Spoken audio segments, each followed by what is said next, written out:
Welcome to another episode of The Trading Bell. Today on the program, we'll be talking matters publishing, and I'll be hosting the acting Chief Executive Officer of Longhorn Publishers, and that is Maxwell Wahome. So really, who is Mr. Wahome?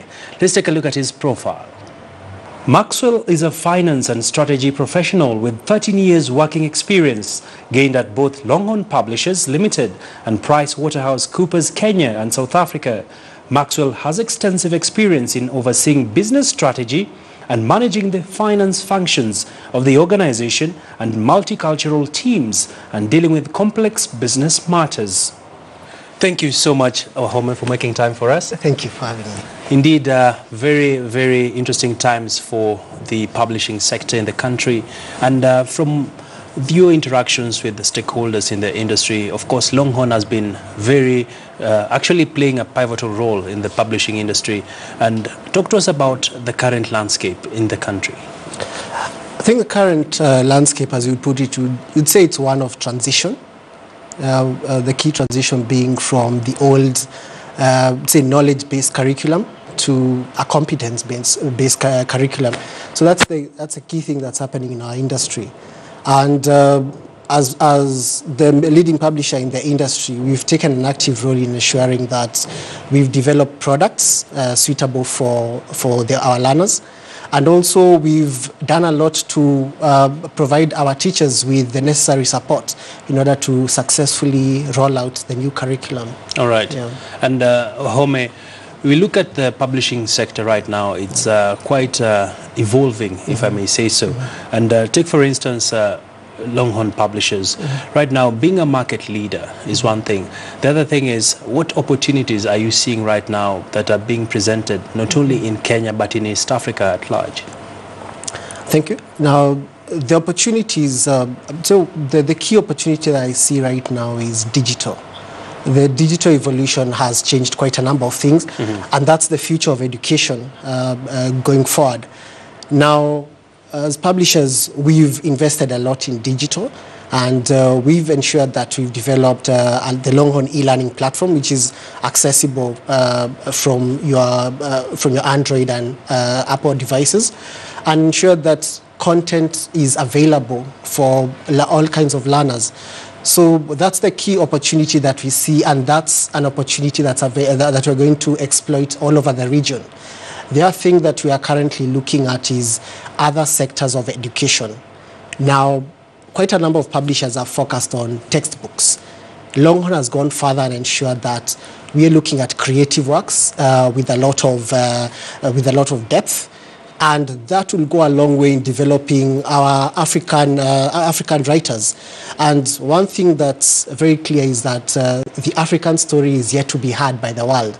We are taking an active role in that and developing our authors in that area. All right. Yes. And speaking about developing authors, Wahome, of course, the African market presents unique opportunities for Longhorn. Yes. And talk to us about specific strategies when it comes to expansion into the greater East Africa region and touching on other spheres, really, of the education sector across Africa. Okay. Africa, I mean, just looking at the Eastern African market, we're talking about close to over 100 million kids. So that's a huge market. Now, other than children, you have adults. And as Longhorn, our vision is to become to be the leading provider of innovating learning solutions in all Africa. So the whole of Africa is our market. Now, the kind of opportunities and the main strategies that we are focusing on is other than textbooks. Yeah. I've talked about creative works. We are now also looking at tertiary, which is a huge segment that has been previously dominated by foreign European publishers. But that's a market that we are going in. And we're saying, why should we have a masonry or a plumbing book from Europe? Yeah. We know our requirements, we know our specifications, so we can do that job better. And we are using that platform to to go into each and every country within the region. And that will be still our strategy going forward. All right. Yes. I'm quite intrigued by the direction you're taking the company. And I might be buying shares. Yeah. But let's talk about the listing bit of Longhorn. Of course, you're talking about very grand projects, Wahome. How do you plan to finance this? Are you foreseeing you raising capital from the stock market? Is it a plan you might be considering as a company? And of course, you've been in operations before. Yes. Now, we use a combination of different sources of funding, both, of course, internal funds and a combination of that with debt. But some of these projects that I'm talking about are projects that have been in the pipeline. All right. They're not new projects that so they've been budgeted for. So they've been budgeted for, and we've been doing the groundwork over the last couple of years. But now we are going to go, I would say, full blast and make sure that they become a reality. And a few years from now, Longhorn will definitely be the leading company in Africa. All right. That's where I want to take the Interesting company. times indeed. And before you go full blast, talk to us about the spend you are targeting in this whole grand rollout. We're still evaluating the funding in terms of how much it will cost. But as I've said, the key thing is not really the funding. The key thing is actually getting the right authors. Yeah. And we are actively looking for authors. And any author out there or writer out there telling you your home is at Longhorn, that is the key. That's a key person that you're interested in. From the author, we can get the kind of products that we need. So that's the direction I'm taking. And Wahome, the Kenya Publishers Association has been very vocal on matters to do with piracy. And this has sort of had a big dent for the industry. And just talk to us about the numbers. How much are we losing to piracy? And what steps can we take actively towards sort of slaying this menace? The industry loses around 30%, which is huge.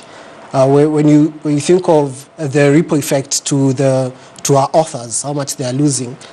But one of the things that continues to ensure that piracy still thrives is the weak laws that we have. The punishment for having contraband goods is not as punitive as it should be. What does the law say currently? The law, you can get away with a fine of below 1 million shillings. And you've pirated books worth 100 million, and you take your goods away. Wow. So it's really weak, and it's killing many industries, not just publishing. But as a company, Longhorn, we've taken active measures together with the Kenya Publishers Association. We've engaged the government through the Kenya Copyrights Board, KECOBO, and we are working closely with them. And we've seen progress made over the last couple of months. In addition to that, we've ensured that all our books have the required security features, a cheat tag, which is a tag that you can scratch and validate the book and ensure that it's authentic. And we continue encouraging our buyers to ensure that they buy original products. Buying contraband products only kills the market. It denies the government its rights in terms of taxes, and also kills our authors. So that's my message to any of our customers out there. All right. Yes. And in another world, Wahome, if you're to be made Cabinet Secretary for Education, of course, I wish you all the best. But what would you specifically do, especially when it comes to incentivizing authors and, of course, creating a vibrant reading culture in the country? If you compare Kenya to, say, West Africa, we see a lot of authors coming out of West African countries, Nigeria to be precise. We're also seeing the same happening in countries like Ghana. We're also seeing the same happening in South Africa. For Kenya, the number of writers haven't been growing as fast as the industry has been growing. As a company, are you foreseeing opportunities in terms of nurturing authors and sort of raising the bar to another level? Yes, definitely. The government first, we have to congratulate the government for taking huge steps in rolling out the new curriculum. Now, the new curriculum encourages learning, innovation, and also reading. So we, for example, we now have a subject on literacy in our early years. We never had that before. So what that will do is encourage people to read, not for an exam, but for the love of the book. So that is one key measure that going forward will encourage a number of Kenyans, quite a huge number of Kenyans, to start enjoying reading. And once you pick that one up, as a publisher, we also had initiatives to ensure that we boost the reading culture, ensuring that we participate in various events and promote the reading habits. But I agree the government still has quite a bit to do, but the roadmap is there already. All right. Yeah. And this is more of a personal question, Yes. Wahome. For instance, I've been in the media industry for close to 8 years now, and I've been a business journalist. And many of the people out there would love to be authors, but the journey towards becoming an author is very hazy if someone was to go that route.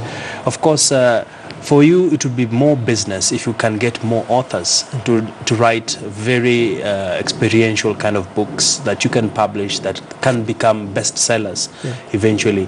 So are there deliberate steps that you're taking towards perhaps tapping into people who have an interest? For example, my case, I would really want to do a book on the business landscape in the country. So to author with us is absolutely free. All you need to do is walk to our offices. Our doors are open, and we listen to you. Now, there's quite a lot of haziness in terms of authorship in Kenya, and people think you need to pay quite a lot of money to author a book or to have your book published. You actually need just to write your manuscript. We are giving authors that platform to come talk to us, and we listen to them, and we'll publish their book. What we encourage most is originality and driving the African agenda. Tell us the African story. We've already heard about the European story. Now, even more specific, let's hear about the East African and the Kenyan story. And you'll see that's the theme that quite a number of our books are taking. Yeah. All right. And finally, when we started off the interview, we talked about digital is going to be big business, actually. And for a company of your size, talk to us about the investments you want to make in the digital front, and how significant will digital be, especially for the publishing sector at large? Digital will be massive. The first step that we've taken is having our own e-learning platform, Longhorn e-learning platform. Yeah. And that is we are the only publisher in Kenya with such a platform. And what that does is to encourage learners all over Kenya and even all over the world. Anybody can access our e-learning platform. We've provided them with e-learnings, and they cover different subjects and different grades. And going further, we're even going to invest in virtual schools. You will not have to go to school to get, to learn. I really look forward to that. Yes, and that will help. I mean, quite a number of parents are thinking about homeschooling. Now we're thinking about that option and ensuring that there's something for everybody. And even corporates, very soon we'll have e-learning for corporates. You don't have to get material from a different market. Get material developed by Kenyans for the Kenyan market. All right. Yes. Develop by Kenyans for the Kenyan market. Yes. Many thanks, Wahome. Thank you for having me. Wish you all the best. Thank you. Well, we've been speaking there to Mr. Maxwell Wahome, the acting CEO for Longhorn Publishers, one of the listed companies here at the Nairobi Securities Exchange. Quite an optimistic outlook for the publishing sector at large. Well, it's time now for us to take a look at our market analysis for this week. There's a deliberate attempt to turn around Uchumi by them trying to fix the internal issues, especially around debt. And for this particular stock, what is your general outlook? So the general outlook is not as clear.